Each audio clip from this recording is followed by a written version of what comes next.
So the first kind of waves we'll talk about are transverse waves, and that's exactly the kind of waves we've been looking at, when we talked about oscillations, right? That's this wave that propagates like this.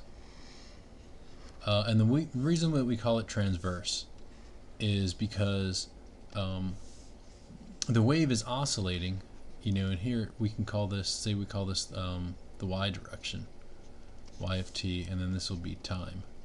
Or even better yet, we can call this x, the x direction. So we see that it has, a wave velocity in the x direction. But the actual wave, the oscillation, is happening in the y direction. Okay, so if we think about, if we have something like a spring, that we were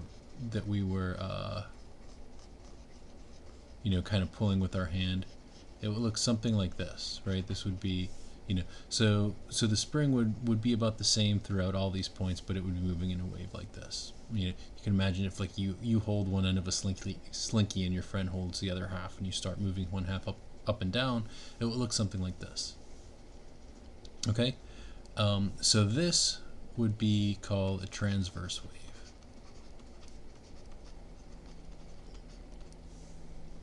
But what if instead, what if we have something that's oscillating in the same direction it's propagating?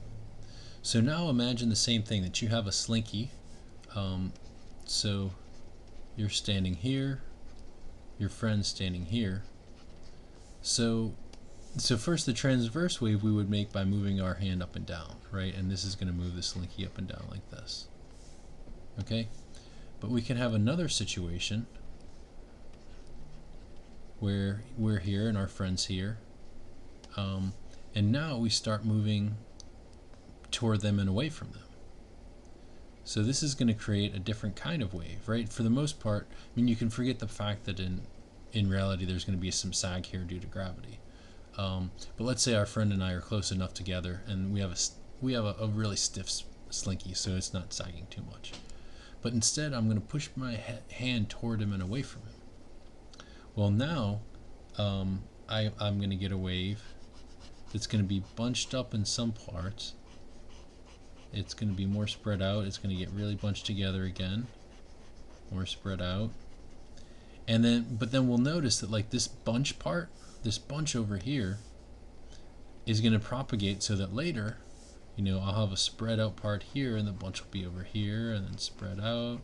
And, let's see, I'll try that again. So we have, we're spread out, and then we're bunched, and then we're spread out, and then we're bunched, and then we're spread out and bunched. So now, later, this bunch is moved over here, and so this wave can propagate in exactly the same way. But we would call this a longitudinal wave.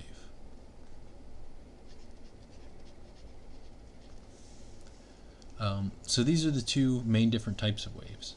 So transverse waves, this is kind of like what we're more commonly used to seeing. This would be something like a sine wave, or like a string. Like if we pluck a string, we notice it makes this kind of wave. Whereas a longitudinal wave would be something more like sound, where this longitudinal process is actually, we have a bunch of air molecules, and then those are getting compressed, and so that compression is propagating along, bunching other air molecules together, and then they want to repel each other and push each other off, and so the sound is going to propagate through the air like that. So these are the main two types of waves.